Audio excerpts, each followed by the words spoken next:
What's the final point here to combat all that? Build wealth habits. I don't want you to go out of business. I want you to be building the wealth habits that no matter what happens in the marketplace, you're secure.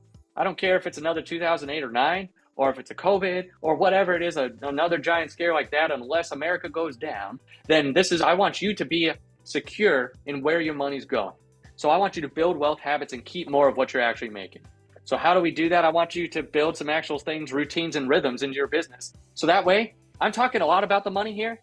And like Sherrod took a big gamble because usually when financial people come on, it's probably not as fun to talk about. It's like the marketing and the sales and that type of stuff. But what I want here is you to have consistent habits that you do in your business so that you're building these into those routines. So that way you don't have to think about the money. Even though we've been talking about it a lot, I don't want you to have to think about it all the time like it might be consuming your thoughts now. So every week, move the money. Every week, get into the rhythm of it comes into the income account, and then I transfer it first to the golden trio and then to the OPEX account. So making sure you get into that rhythm. And you say, well, I don't close a property a week. Well, then what do I do? Every week, by Friday, make sure the money goes from income to the other accounts. So if you say like Joey's a great example. Did 5 deals that first year. So that first year we did about 1 transfer a quarter. But when you sold a property, by the Friday of that week, no matter when it fell, we were moving the money. So that way it wasn't just sitting. That way you don't have to think about the money as much. You're in a routine, a rhythm. Money closes by Friday. I'm going to transfer it from income to these other accounts. Then every month, review it. This is something that a lot of people don't like to do, is review the money because they don't know how to do it or it's too complicated. They're not the financial wizard or the guru on the back end, the accountant. But if you follow this system and you set up the income account, you saw I put the little parentheses make next to it. So you know what is coming in, how much are you making? The OPEX, what are you spending? What's going out of that account? If that account now just has every single outflow of the business, it helps you know what you're spending. Then the keep accounts, how much did you transfer from income to the keep accounts? So that way you can clearly see on a monthly basis what came in, what went out, what did I keep? You can at least have that clarity, which gives you a lot better decision-making process than how much is in my one big bank account today and can I spend the money? And if I do this, is it going to hurt me or not?